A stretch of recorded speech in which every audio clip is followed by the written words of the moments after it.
kung bakit iiwan ng lalaki ang kanyang ama at ina at mamumuhay kasama ng kanyang asawang babae at sila'y magiging isang laman.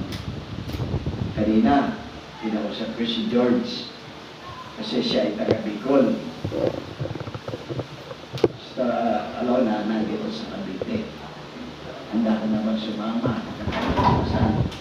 Baka sabihin mo, pumunta mga ano na sa Bicol, sa kanan sa susunod. Diba?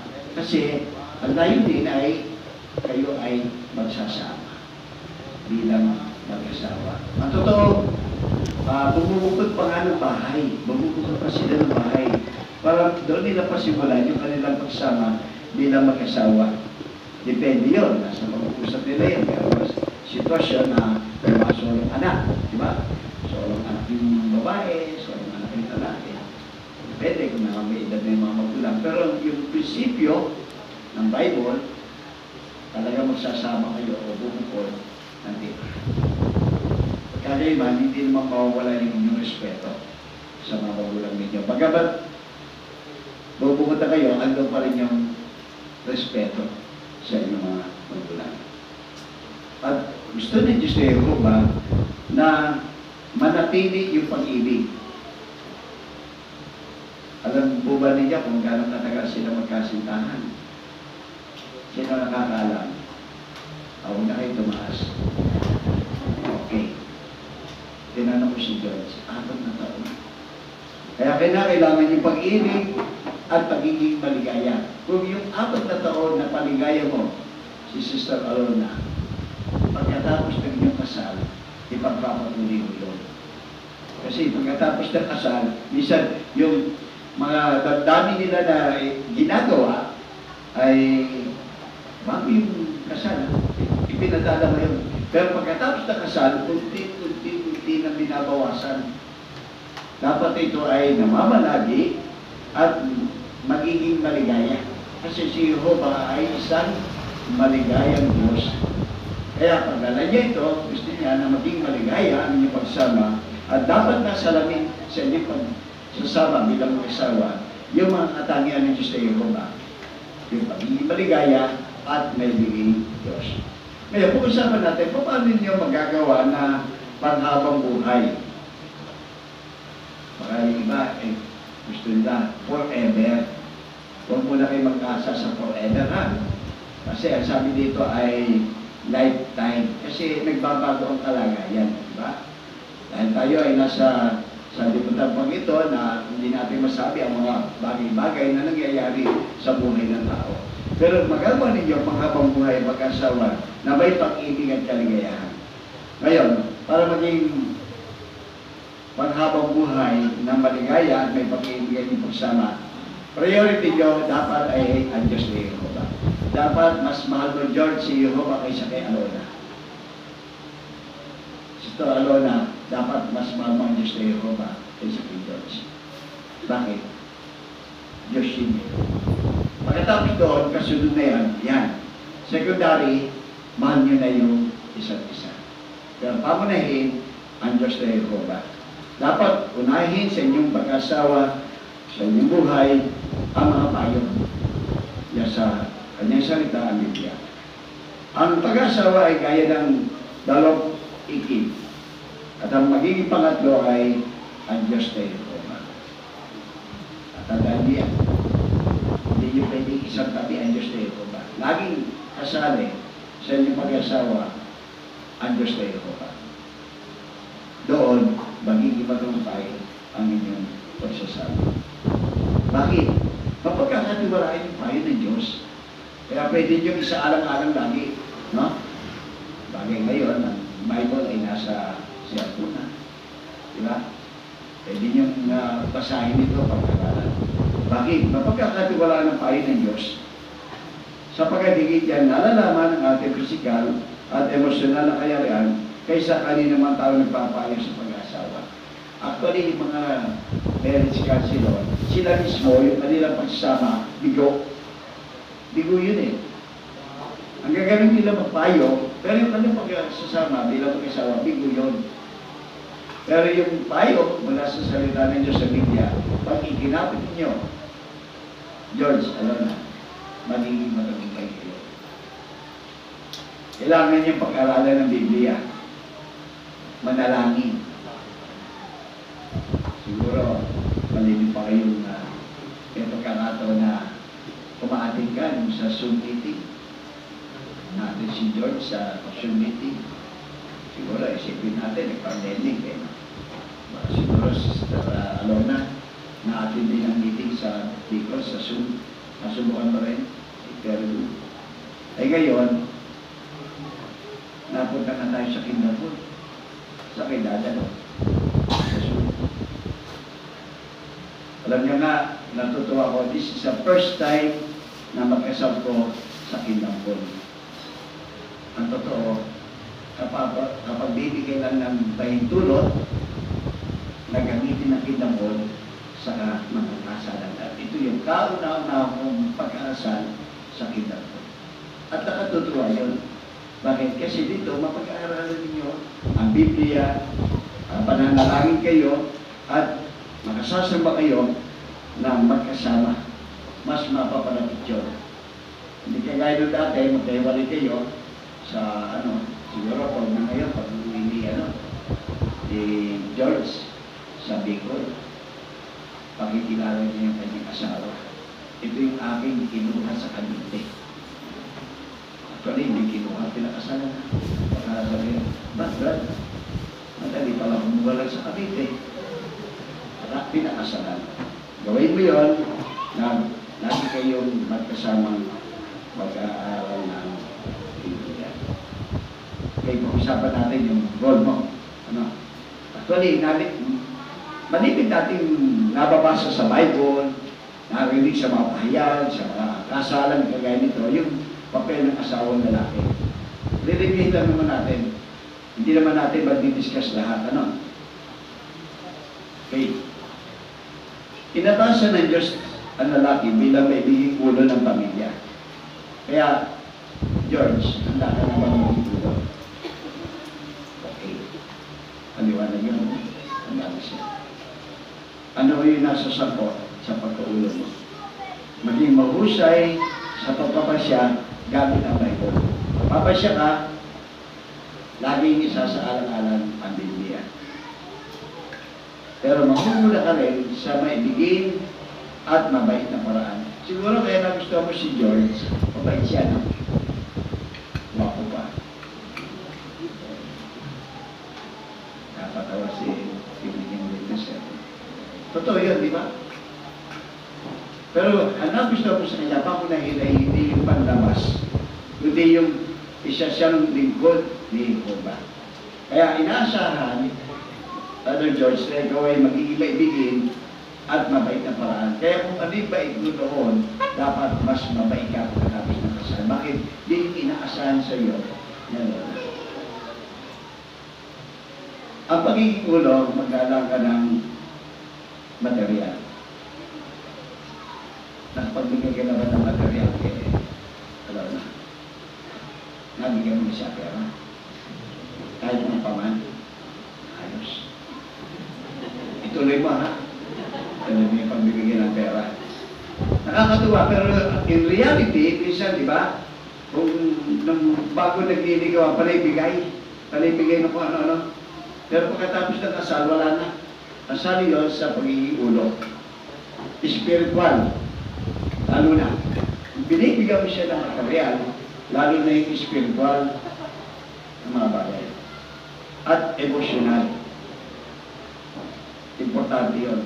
Pag may problema ngayon si Alona, siguro pupunta siya doon sa kanyang nanay at tatay. Pero this time po, nandiyan pa rin kayo, hindi naman magulang. Pero yung emotional, kapag may problema, iiyak ka. Siguro pag naiyak ka na sabi yung mukha mo sa ni mama mo, ni papa mo, hindi na magulang. Pero this time, sasabihin kay George ka na. Siya na maglalaan ng emotional na pamilya.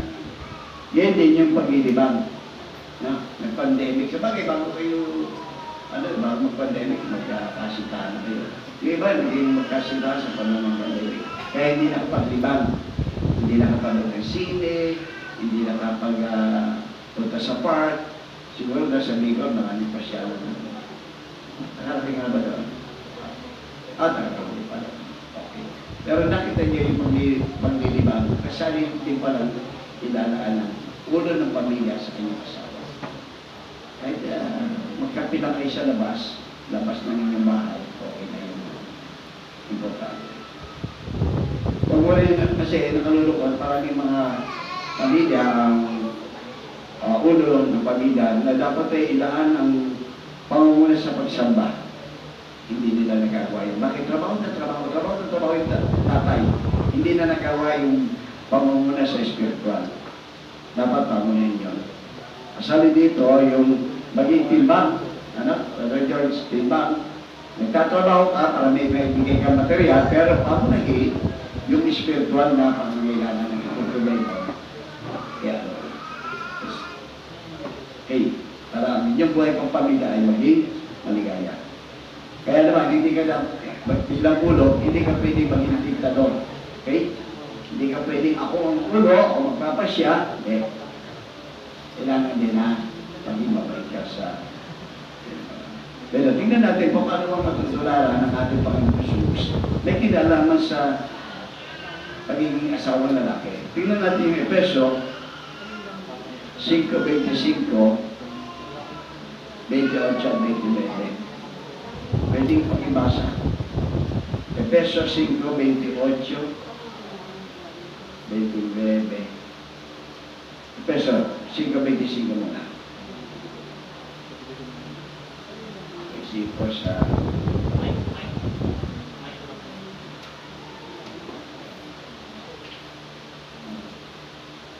Mga asawang lalaki, patuloy na makikinig ng asawang babae kung paano ibigit ng Kristo ang mga misyon at ibinigay ang sarili niya para sa 28 at 29. katulad na paraan, dapat makikinig ng asawang lalaki ang kanilang asawang babae na kaya ng sarili nilang katawan. Ang lalaking nagmamahal sa kanyang asawang babae ay nagmamahal sa sarili niya. Dahil walang sino mang nakukuha sa sarili niyang katawan. Kundi, pinakakain niya ito at inaalagaan dahil ang ginagawa ng Kristo sa kanya. Ayan. Salamat na, Brother George. Kaya nakita ninyo, ano yung ginawa ni Kristo? Inaalagaan, pinakakain. Kaya yun, halimbawa yun ni Kristo ay dapat magtularan, Brother George. Alagaan, makakaini, ilaran yung mga pangailangan. At yung tinaasahan din ng mga magulang. No? Ay yung magpapakain sa pangailangan niya, mag-aalagaan na yan, parang ganito rin, no? George, pakakasal naman na yung anak ko, ha? Ay, ikaw lang bahala mag-alaga dyan. No? Dati ako nagpapakain yan, ikaw lang magpapakain yan, ikaw lang magpapakain. Ang totoo dito, napaglag ito. Pagtulan yung kain, Kristo. At hindi lang yun, handa mo ibigay ang iyong buhay alang-alang sa kongregasyon, kagaya ng ginawa ni Kristo sa iyong magiging asawa. Yung handa mo ibigay yung iyong buhay. Hindi ibig sabihin na, lahat ay gagawin mo para mapasaya at maging maligaya. Kaya wala pag-iimbot na unahin mo yung kapakanan ng iba. Kaya dati, nagpapasya ka lang sa sarili mo, pero ngayon, meron ka nang isa sa alam na kapakanan ng iba. At yun na yung kapakanan ng iyong magiging asawa sa karawang. Kaya naman, gusto niya na maging, meron ka comfort siya, mapaginhawa. Yun yung gusto niya. Kaya naman gusto niya, hindi ka lang maging kasintahan eh. Hindi lang gusto ni na maging nobyo ka. Kasi alam niya na magiging hawaan siya sa inyong pagsama bilang mag-asawa. At higit, dapat ibigin at siya ng asawa lalaki ang kanyang kagat gaya ng kanyang sariling katawan. Kaya naman, hindi pinapopotan o pinamalupitan ng isang matinong lalaki ang kanyang katawan kundi salit ay sinasapatan ang pangailangan nito. Para ikaw daw ay maging matinong lalaki, kaya kailangan na ipoprovide ko yung pangailangan ng iyong asawa. Hindi ka dapat maging marahas. Ngayon po ay protektado ang mga babae, yung bawsi, yung violence against women. Pero totoo, Yun naman na galing sa prinsipyo ng Bible. Na hindi pwede mong magsalita, manakit sa iyong asawa. Physical man o verbal, ha? Alam mo sabihin ng physical o verbal? Pagbuhatan ng kamay o pagsalitaan ng masakit na salita. Bakit? Kasi mga babae, mahihina ng sisita. Pero minsan, paano naman tayo mga lalaki? Okay, paano na? Pag minutuloy yung lalaki, makapagreklamo. Nakapatawa ko yun. Pag-usapan naman natin yung gagawin ni Sister Alona. No? Pinakikita ng Biblia na parang alak may dignidad ang papel ng isang lalaki. Kaya naman, paalala pa ulit, no? Binalikan po ulit yung lalaki. Binalikan po ulit. Dinagubili na naman siya ng asang lalaki na pagkukulan ng karangalan ng kanyang asawa. Meron isang karanasan dito yung bulagit kay Cristel. Si Cristel ay dumanas ng pagmamaltrato, yung hindi nakakuha ng patas na pagkikitungan, wala naman siya yung matama. Pero nag-aaral siya ng Biblia, nakapag-asawa siya ng isang linggo ni Jehovah. At nadaman niya, sinikasal na, nadaman niya yung pagpapalaga. Nabigyan siya ng napagkukulan siya ng karangalan ng kanyang asawa. Kaya sabi na lamang ni Cristel, salamat na lamang na bagamat ako ay hindi ko na pagkukulan ako ng pansin nung panahon ako ay bata hanggang sa lumaki, pero nung mag-asawa siya, nadaman niya yun. Ngayon, at bilang asawang babae, Alona, may mga simbolain na dapat mong sundin para maging matumpay ng pag-asawa. Kung siya nabasahin ng Efeso 5:22-24.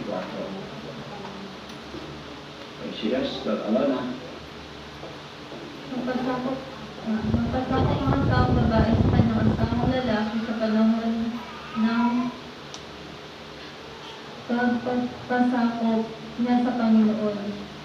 Sa 24 po, ang totoo kung paano ang kongregasyon ay nagpapasakop kay Kristo, mga asawang babae ay dapat nagpasakop sa kanilang asawang lalaki. Sa lahat ng bagay. Ayan. Sa lahat ng bagay. Kaya yung pagpapasakop mo ay sa lahat ng bagay. Kaya yung utos ng Diyos, yung relativo mong pagpapasakop para sa ikabubuti ng tao. Kaya yung pagpapasakop mo kay George, sa ikabubuti ninyong nagsasama. Pero pag hindi mo nagawa yun, diba? Kaya nagkakaroon ng problema eh.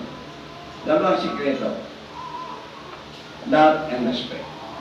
Hanggang mahal mo ang iyong asawa, iginagalang mo yan, tatagalan yung pag-asawa. Pero pag nawala na yung love and respect, hindi na tatagalan yung asawa.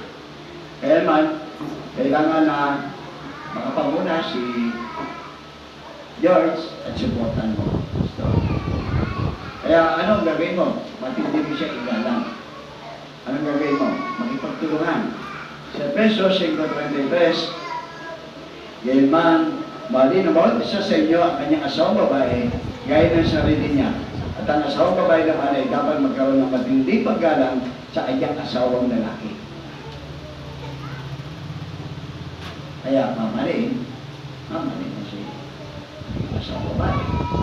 Igagalang mo yung asawang lalaki, yung asawang lalaki, igagalang. At hindi matumpay ang Diyos. Di ba, nagkamali si George, anong gagawin mo? Sisihin mo? Nakita niyo ba? Suportahan. Ano yung susuportahan? Yung maling gawa? Tulungan mo lang siya. Kaya nga, two is better than one. Yun ang pinaka-importante. Kaya naman, kapag nagkamali siya, unawain mo. Kaya di naman, George, si ano na, nagkamali siya, unawain mo. Sisiya ko itong nagbabawa ng pakasalaman. Tinanong ko siya kanina eh. Yung 4 years niya pag-ibig magkasita, kilala mo na may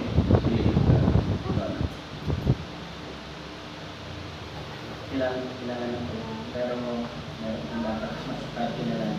okay, handa ka na pala. No? So, alam na, kilala mo na ba si George? po, pero may mga ugali pa rin po na dapat mas kilalanin. Very good. Nakita niyo doon? Kaya kung nagkamali, luwain na lang. Sayang yung points. Ay, dito, yung marami nag-asawa. Kasi yung witness matagal na rin kasal yan. No. Naalala ko tuloy yung sabi, yung 7 years adjustment, hindi pa na. Yung sabi yung mag-asawa, 7 years adjustment, hindi pa na. Habang buhay kayo mag-a-adjust. Narinig ko sa isang, nung nag-silver wedding anniversary kami, ay narinig ko yung pahayag ngayon. Yung aming si Brother Benjamin Torres, yung namatay na siya. Sila. Sabi, adjustment pa rin. Kaya dapat talaga ay unawain niyo ang isa't isa. Okay. Kaya kung tutulungan kayo, magiging maligaya sa taon. Pwede nga, meron ako gustong ipakita na narawan. Pwede tumingin na kayo sa likod. Nakita niyo yung mag-asawa. Bakit yung gumamit ako ng visual aid, first time kong gumamit ng visual aid, para ma-figure out, makita ninyo na yung palang mga gagawin ng mag-asawa ay sa maraming aspekto. Di ba? Pagtutulungan, hanggang sa punto na magkaedad, magkasakit, ika nga, walang iwanan. Pwede niyong reviewin yan sa Rolling 49 na masarang buhay ng pagkalaman at pwede niyong isali sa study project niyo bilang mag-asawa. Para ano yung mga role na dapat niyong gawin? Kasi, makapag-iisip kayo ng paraan kung may pakita niyo pag-ibig sa isa't isa sa araw. Pwede kayo magtulungan. Diba? Kung nagluluto si George, kung tayo si George na magluluto, ay si, na magliligpit. Baka siya na nagluto, siya para magliligpit. Tulungan. Kung nagluto ay si Alona, kaya gusto mo ng ulam, o putahin, gusto niya, ay baka naman tumulong kahit pagkakaya, pagliligpit. Makikita ninyo, mas maliit ninyo yung inyong pagsama bilang mag-asawa. Maglabay ng panahon, araw-araw, para mag-usap. Sino malimit tumawag na nasabi ko? Sino? Nalimit ako po. Okay. Sabi, mabuti na lang. Gusto mo siya makausap, araw-araw. Ay, ang layo ng dito, buti na yung tatawag. Hello, kamusta? I miss you. I love you. Ay, ngayon, magkasama na kayo. Diba? Tuloy umaga, usap kayo, bago matulog, yung salita na mapagkapalibay. Makinig, importante yun. At magpakita ng kabaitan kahit sa malilit na bagay. Nabigyan mo siya ng bulakan. Ilang beses? Marami? Marami na po. Oh? Kiling na kiling yung mga sister. Kaya po, nabigyan na ng asawa ng mga bulakan. Huwag na kayo mag-anak mo na. Kapag rin nyo, mag-away kayo. Yung nabigyan, sabi ni Brother Kapangin, magbigay ng bulaklak. Eh, mahal ang bulaklak eh. Mahal. Diba? Kahit maliit na bagay, sabi nga, hindi lang ako nakabili ng yung chocolate na nabigyan mo siya ng chocolate. Maraming beses na rin. Very sweet. Sleepy ninyo. Ay, bibigyan mo pa rin siya ng chocolate na. Diba? Tutuloy mo yun. Kaya, makita natin sa paggawa ng gayon, ano magiging epekto nito? Ano magiging epekto nito? Ang paggawa ng gayon ay magpapatibay sa inyong pag-asawa at ang pag-ibig. Kailan ay hindi mabibigo. Okay? Tayo na kayo. Pag-isip po yung witness, whether kay Pastor Lera at Sister Illuminada Orit,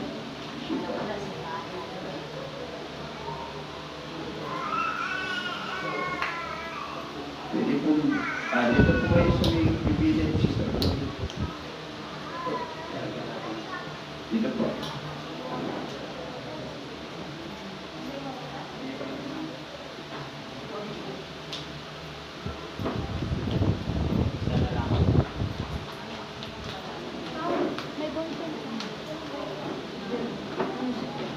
Okay.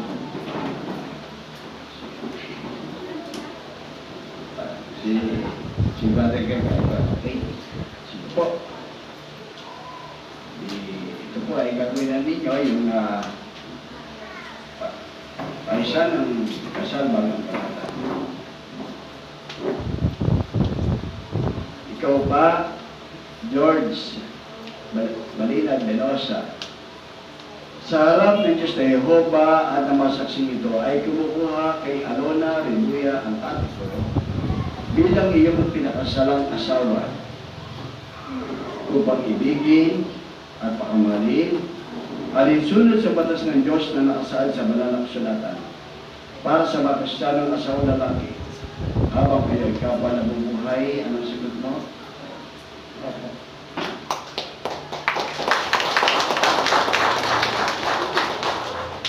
Pagkibigyan microphone, Mr. Alona.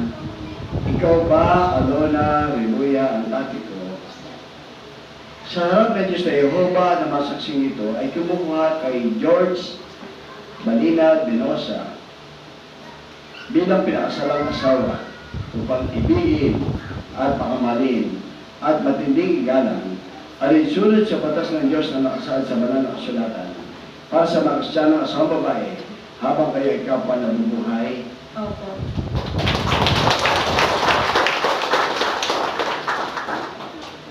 Actually, kayo po ay nasa legal age, pero dito sa atin sa Pilipinas, binibigyan natin ng respeto din ano. Sino po yung nagpapahintulot kay Sister Alona na makasal kay George? Sino yung nagpapahintulot? Yung mga wala. Okay, salamat po.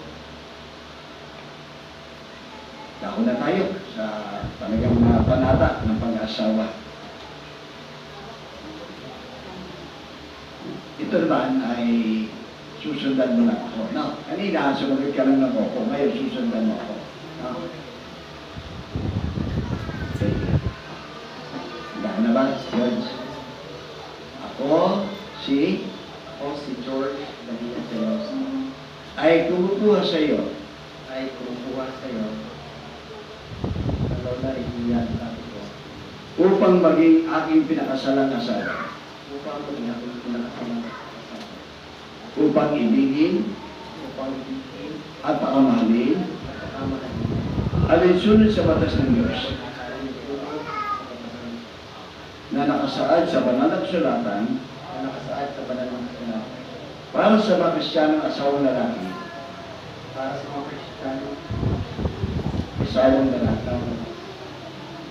habang tayo ay kapwa magkasama nabubuhay sa lupa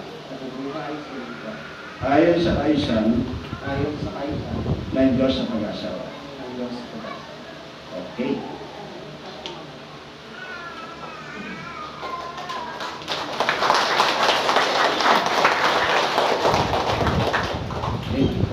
Tayo kay Sister Alona. Ako si Alona Rebuya Antantico ay kumukuha sa iyo George Malina Benosa upang maging aking pinakasalang asawa, upang ibigin at pakamahalin at matinding igalang alinsunod sa batas ng Diyos na nakasaad sa banal na kasulatan para sa mga Kristiyanong asawang babae habang tayo ay kapwa magkasama nabubuhay sa lupa ayon sa kaisan ng Diyos sa pag-asawa. Okay.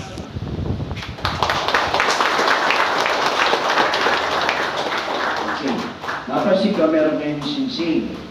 Ang sinsing o mga sinsing na ito ay pandabas at nakikitang tanda na nagpapahiwating ng lahat ng Diyos sa pag-isang dibdib ng lalaki at ng babaeng ito sa bigis ng pag-asawa.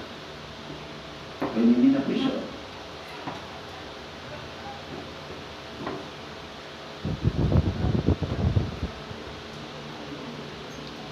Okay, meron po pang mga patarastas habang isinasagawa po namin ang pagtupad sa kahilingan ng Republika ng Pilipinas para sa signing ng Certificate of Marriage.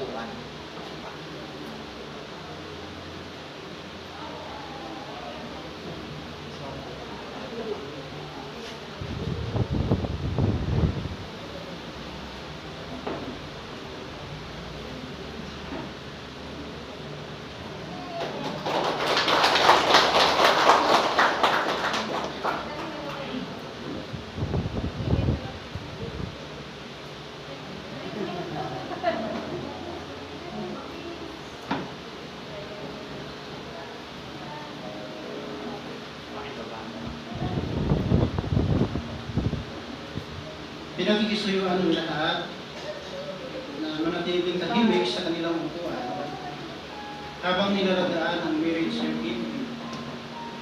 Samantala, kinig tayo sa background music, song number 132. Na ang paksa, tayo'y iisa na. At pagkatapos, susundan ito ng photosession na iharap sa atin ng Director of the Peace, si Brother Emmanuel Mangaliman. At paalala din na bilang magalang spiritual na pamantayan ng bagong kasal, hindi po ipinahintulot ang paninigarilyo sa loob ng Kingdom Hall, hindi rin ipinahintulot ang pagpapatunog ng mga baso at kutsara o pagsasaboy ng bigas sa bagong kasal, maging doon sa reception. Salamat po.